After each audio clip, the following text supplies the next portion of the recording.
ജനുവരി 2 പുതുവത്സരത്തെ ദൈവമാതാവിന് സമർപ്പിച്ചുകൊണ്ടാണ് ആരാധനാക്രമം ആരംഭിക്കുന്നത് തന്നെ.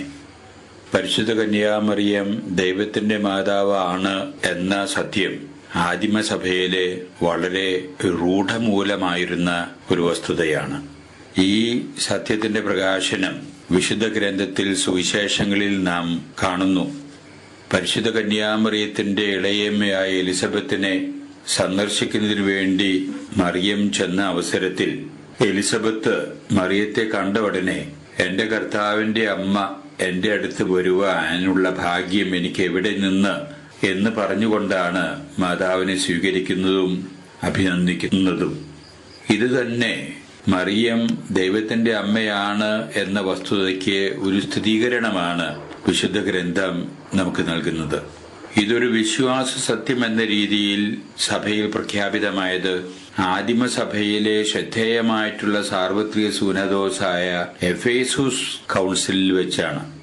മറിയം ദൈവത്തിന്റെ അമ്മയാണ് എന്ന് കത്തോലിക്ക വിശ്വാസത്തിന്റെ ഭാഗമായിട്ട് വിശ്വാസ സത്യമായിട്ട് പ്രഖ്യാപിച്ച് സൂനഹദോസ് പിരിഞ്ഞ് പുറത്തു വന്ന പിതാക്കന്മാരെ എഫേസുസ് ജനത ആഹ്ലാദത്തോടും ബഹുമാനത്തോടും സന്തോഷത്തോടും കൂടിയാണ് സ്വീകരിച്ചത് എന്ന് നാം ചരിത്രത്തിൽ കാണുന്നു. അതുതന്നെ അവരുടെ ആഴത്തിലുള്ള ആ വിശ്വാസം ദൃഢീകരിക്കാൻ കൗൺസിൽ തീരുമാനം സഹായകമായി എന്നതിന്റെ സ്ഥിരീകരണം ആയിരിക്കുമല്ലോ. ആദിമസഭയിൽ വളരെയേറെ തെറ്റിദ്ധാരണകളും അബദ്ധ സിദ്ധാന്തങ്ങളും പരക്കാനിടവന്ന ഒരു വസ്തുതയാണ് യേശുവിന്റെ വ്യക്തിത്വത്തെ സംബന്ധിച്ചുള്ളത്. യേശുവിന് മനുഷ്യ സ്വഭാവമുള്ളതുകൊണ്ട് മനുഷ്യ വ്യക്തിയാണെന്നും ദൈവിക സ്വഭാവമുള്ളതുകൊണ്ട് ദൈവിക വ്യക്തിയാണെന്നും പറയുന്ന ഒരു കൂട്ടരുണ്ടാകുമ്പോൾ യേശു വെറും മനുഷ്യ വ്യക്തി മാത്രമാണ് എന്ന് പറയുന്ന മറ്റൊരു കൂട്ടരെ നമുക്ക് കാണാം. എന്നാൽ ഈ വിവാദങ്ങളൊക്കെ യഥാർത്ഥത്തിൽ കെട്ടടങ്ങത്തക്ക വിധത്തിലാണ് വിശുദ്ധ ഗ്രന്ഥത്തിന്റെ പ്രതിപാദനം പോകുന്നത്. വചനം മാംസമായി എന്ന പ്രയോഗമാണ് വിശുദ്ധ ഗ്രന്ഥത്തിൽ യേശുക്രിസ്തുവിനെ പറ്റി നാം കാണുന്നത്. അല്ലാതെ മനുഷ്യന്റെ ശരീരവും രക്തവും വചനമായിട്ട് ബന്ധപ്പെട്ടു എന്നല്ല. അങ്ങനെ ആയിരുന്നു എന്നുവരികിൽ മനുഷ്യന്റെ സ്വഭാവത്തിന് നിദാനമായിട്ടുള്ള ഒരു മാനുഷിക വ്യക്തിത്വവും ദൈവത്തിന്റെ സ്വഭാവത്തിന് നിദാനമായിട്ടുള്ള ദൈവിക വ്യക്തിത്വവും യേശുവിൽ ഉണ്ടാകേണ്ടിയിരുന്നു. അതിന് പകരം നാം വിശുദ്ധ ഗ്രന്ഥത്തിൽ കാണുന്നത് വചനം മാനുഷിക തലത്തിലേക്ക് കടന്നു വന്ന് മനുഷ്യന്റെ രക്തവും മനുഷ്യന്റെ മാംസവും സ്വീകരിച്ച് മനുഷ്യനായി അവതരിച്ചു എന്നാണ്. അവിടെ ഒരു വ്യക്തിത്വം മാത്രമേ ഉള്ളൂ, അത് ദൈവിക വ്യക്തിത്വമാണ്. ആ ദൈവിക വ്യക്തിത്വമാകുന്ന യേശുക്രിസ്തുവിന്റെ അമ്മയാകുമ്പോ ആ അമ്മ ദൈവത്തിന്റെ അമ്മയാണ്.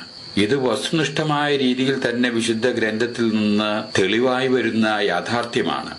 ഇത് വളരെ വിദഗ്ധമായ രീതിയിൽ അലക്സാണ്ട്രിയയിലെ വിശുദ്ധ സിറിൽ എഫേസ് സൂനദോസിൽ വെച്ച് അവതരിപ്പിക്കുകയും പിതാക്കന്മാർ അത് ഒന്നടങ്കം സ്ഥിരീകരിക്കുകയും ചെയ്തുകൊണ്ടാണ് പരിശുദ്ധ കന്യാമറിയത്തെ ദൈവത്തിന്റെ മാതാവ് ആണ് എന്നുള്ള സത്യം കത്തോലിക്ക വിശ്വാസത്തിന്റെ ഭാഗമായിട്ട് പ്രഖ്യാപിക്കാൻ ഇടവന്ന് കാണുക എന്ന് നമുക്ക് വിചാരിക്കുന്നതിൽ തെറ്റില്ല.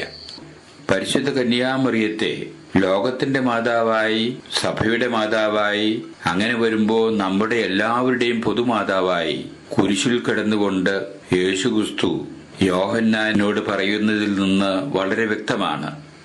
ലോകത്തിന്റെ അമ്മയായി, നിന്റെ അമ്മയായി, ഇതാ എന്റെ അമ്മയെ ഞാൻ നിനക്ക് തരുന്നു സംരക്ഷണത്തിനായി. ഈ വാക്കുകളിൽ നിന്ന് തന്നെ നാം മനസ്സിലാക്കേണ്ടത് പരിശുദ്ധ കന്യാമറിയം ദൈവത്തിന്റെ മാതാവാണ്, ദൈവത്തിന്റെ ഏകപുത്രനായ യേശുക്രിസ്തുവിന്റെ അമ്മയാണ്, യേശുക്രിസ്തുവിനാൽ സ്ഥാപിതമായിട്ടുള്ള സഭയുടെ മാതാവാണ്, അതിനാൽ തന്നെ നമ്മുടെ ഓരോരുത്തരുടെയും മാതാവാണ്.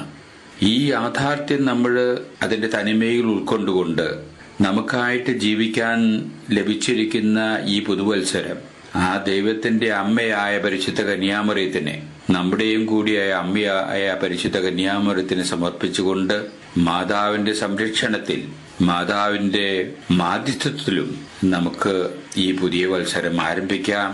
അതാണ് സഭ നമ്മിൽ നിന്ന് ആഗ്രഹിക്കുന്നത് എന്ന് വേണം കരുതാൻ.